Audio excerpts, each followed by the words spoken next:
Just look at it. So you can see here there's some spots there. So if I tilt it a bit, you can clearly see that the coating has been rubbed off.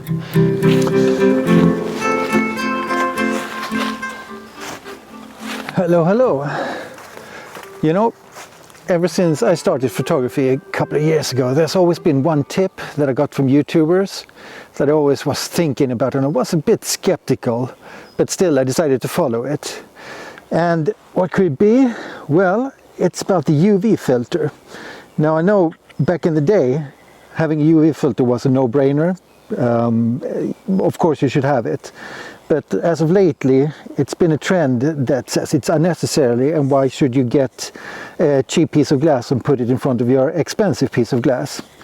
And it does make sense if you think about it like that. You just introduce extra reflections, or do you? I mean, how much degradation of the image do you actually get? Is it even measurable? I have no idea, so I decided to get one now.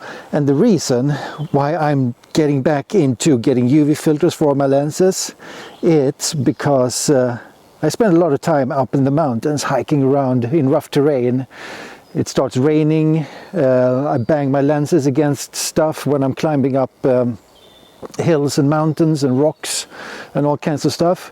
And that's exactly what has happened to this lens, because I didn't have a UV filter on it. Now we don't get the UV filter for any other reason than to just protect the lens, but that's worth it, because yeah, I think I ruined this lens. It's over.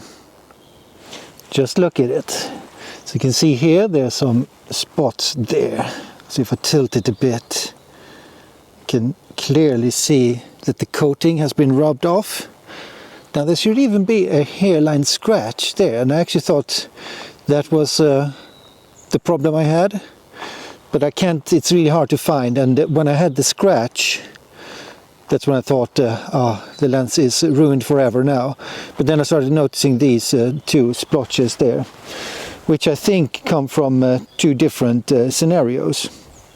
So the scratch I got when I was hiking in Picos de Europa. So I was, there was some tough weather coming in, and I was only halfway up a hill and it was getting dark, so I packed down the camera, and I had this case filter lid on it, and it kind of slid off in the pack, and I think the edge of it, like so, kind of scratched it. And yeah, it wasn't nice to wake up and see that that had happened. But apparently something else has happened as well. So I think this comes from when I was in Rome the other week. And it was raining quite a lot. Not like heavy rain, but enough to kind of get some droplets on the lens. And I was frenetically rubbing it off, and maybe I have rubbed off the coating accidentally. And now it's destroyed. Well, so much for not having a UV filter. So I'm of course a little bit bummed out about that. But let me show you what I got. Well, I actually just wanted to make this video in case any of you fell for the same kind of bad advice that I did, that you don't need a UV filter when you're out and about. Now I think it kind of depends on what you actually do as a photographer. I know there's one photographer in particular on YouTube, a YouTube photographer, that shoots a lot of Leica, and he says don't even bother using a lens cap on your Leicas and putting it down in the bag. Now that it might be fine if you're shooting like that guy. I think he shoots breakfast buffets at Thai hotels, that kind of thing. But if you're up in the mountains, I think you're going to need the protection. And from now on, I'm not going to leave home without the UV filter. So let me know what you think about UV filters. Does it ruin the picture quality? I mean, you can always take them off. If you're a landscape photographer, you just screw it in and screw it off. So I got one here. I got it from, it's a K&F concept, and it screws in decently easy. I mean, it's always a bit of a pain. You get cross-threading and all kinds of things. But still, it's there. And now it should be protected, and you can see I even have the little case magnetic ring on top there that I screwed in. Let's see if I can screw it off. It's actually a bit tough to... Yeah. So let's see, because I was wondering about that. Am I now going to have to faff around with getting the UV filter off in order to get my case magnetic filters back on, but here you see I got the little ring here and it screws on very nicely, and I can prove it by using the case magnetic lid here.